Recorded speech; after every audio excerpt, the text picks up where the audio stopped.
Hello and welcome. Thanks for watching. This video is in response to the last performance I just gave of the Bach Cello Suite Prelude of the Cello Suite number 2. And then also my Trombone Fantasy number 1. A lot of times as a light composer myself, I'm really inspired by a lot of pieces that I play. And one thing that I do almost every single day is go through these Bach cello suites. So I work on these a lot because they work on a lot of the concepts that I struggle with as a player. Intonation, clean articulation, having longevity or the endurance to be able to get through a really long set of pieces.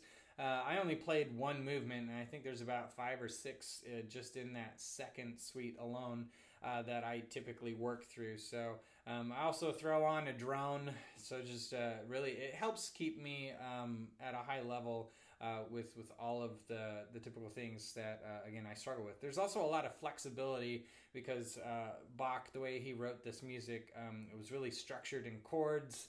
Obviously, it wasn't designed for trombone. It was designed for cello, and cello has the ability to even sort of at least spell out a couple of chords in a couple of ways because they can make more than one string sound at the same time. Trombone technically can only make one sound at a time. I'll make another video about multiphonics some other day. But in general, so that's the idea there. Interestingly enough, although I just mentioned that this specific movement has no extra notes being sound at the same time except for the final note, the final chord, actually. And so if you listen to a cello play it, it would be done very differently than the way I do it. I play one note at a time and I work my way up that scale. Ba-da-bum-bum. A couple other things about the Bach cello suites is that, first of all, they were relatively unknown. In fact, I think they were actually rediscovered after hundreds of years of being completely unknown pieces of work that Bach wrote. And they've had a recent revival. Obviously, they're very famous at this point. But being Bach and being back in the 1700s, notation was a little bit different, and expectations of what and how you notate was also done a little bit differently. So there's huge portions of in mostly the prelude that would have been written out differently. A lot of times they would have just had straight chords for each measure. And then it was up to the performer to kind of work their way through it. So improv for jazz players, right, was something that was actually expected of classical musicians a little to a higher degree back then than it is in today's world. So those are just some of the interesting things about Bach cello suites and why I work on them all the time. And then on top of that, they usually they're really musical. A lot of the music from the top of the page to the bottom of the page is just filled with 16th notes, which might sound a little bit daunting, but what's really cool about it is as you listen to the music, in terms of the flexibility in the tempo, these notes go from really fast to really slow. And a great example of that is way towards the last third of the piece. I get through this whole section, and then there's 2 beats of rest. And I usually, empty out my water at that point, but it's written in to have that space. And then after that, I think it's nearly 2 lines of 16th notes aside from one note there. But listen to, again, how this should go. And 16th notes, just like any other note, if you're comparing them to any other 16th note, or an 8th note to an 8th note, or a quarter note to a quarter note, they should all technically have that same value. Bump, bump, bump, bump, bump, bump, or whatever it is, whatever your tempo is. So the fact that I can really play with this and it still sounds right is just really cool. And it leaves you so many opportunities for interpretation. So again, here is just some of those runs of 16th notes.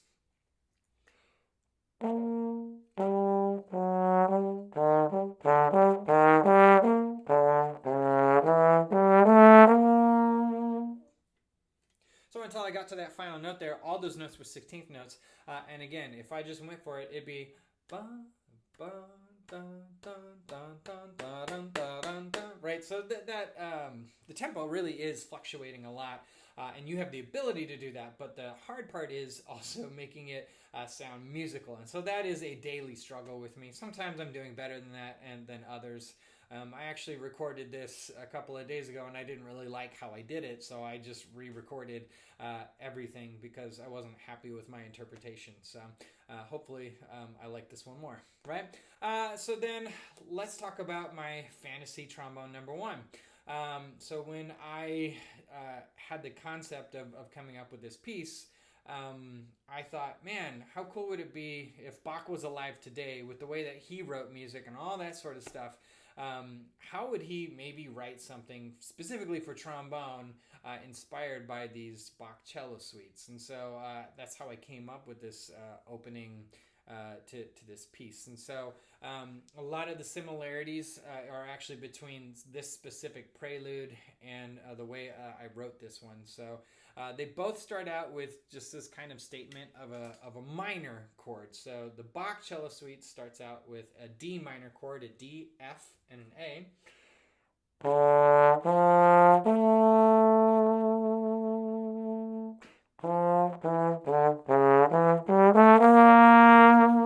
And then it just kind of moves on, and it keeps building with these little rhythmic motifs. And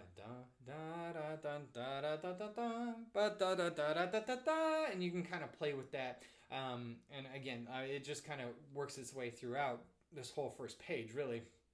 And in mine, I start out with an E minor chord, so it's not terribly far away, just one step up, and E, G, B, and then I also kind of quote da da da dum, and then I moved away from that pretty quickly from what Bach was doing to something that I did, but I have a lot of these little rhythmic motifs as well. Right? Not maybe as well written out as Bach, right? He's really filled out these chords and you know, was really the music moved through the notation as opposed to I'm more rhythmic, and so I use my rhythms more in this instance. So again, here's my opening.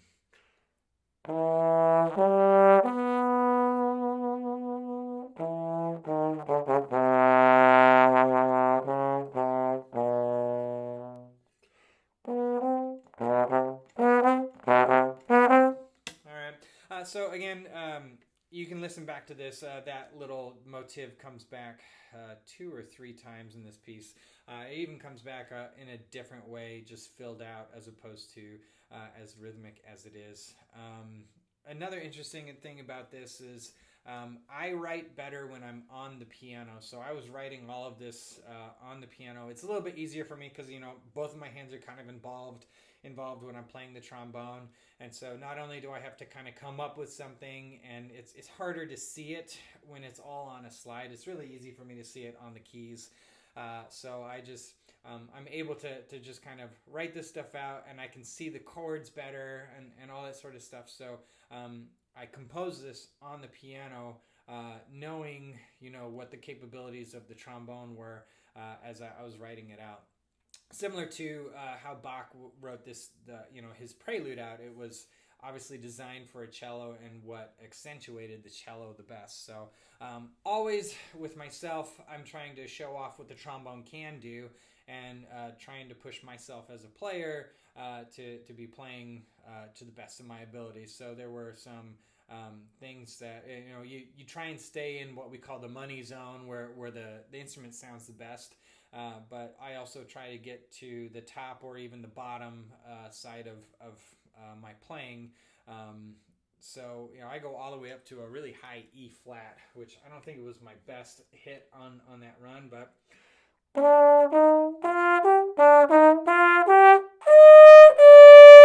Right, so those notes right there, those are Well, those are basically some of the highest notes that are ever asked of a trombone player in a professional setting to play. Obviously, we can play higher than that. The instrument doesn't really start sounding like the trombone after that. Maybe I'll try it out, but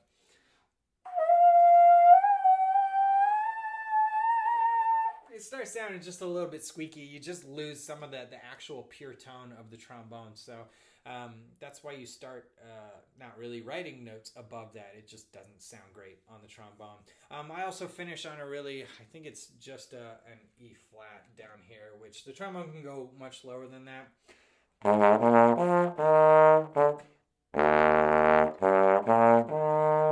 The only way I can play it is through my trigger.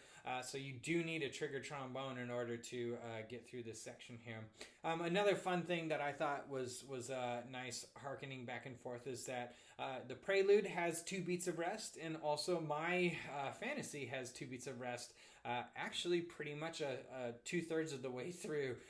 Not totally intentional, but I'm cool. It's just kind of fun when it works out that way. And then we also kind of just finish similarly. Where I guess I don't know. I suppose most pieces start or end this way, but yeah, I spell out a chord. I write it out differently than Bach did. Bach just had a chord that, you know, a D minor chord, ba-da-bum-bum, and I wrote out a little bit more rhythmically, specifically what to do as playing this on the trombone. So Bach's last 2 measures sound like this.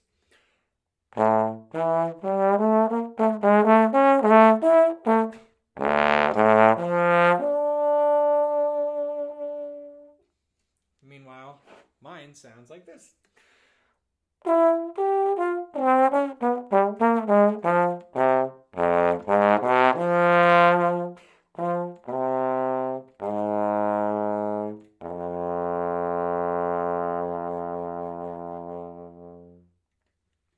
So it's not uncommon to end on a long tone, which is what I was about to say, which is not smart. But just there's some similarities with how we found a way to finish our piece there.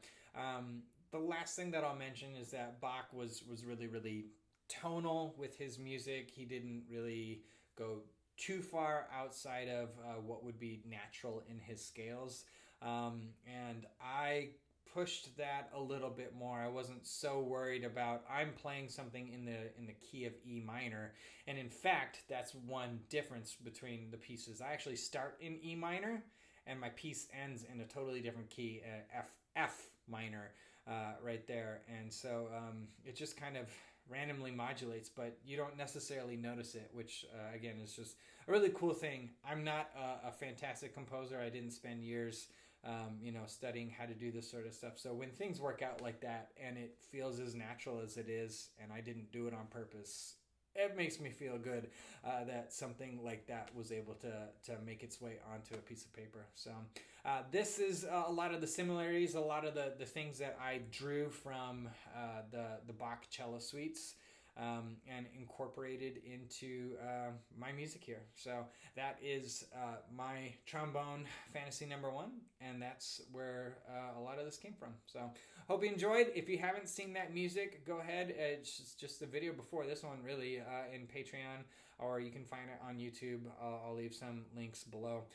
But thanks for watching, and have a great rest of your week.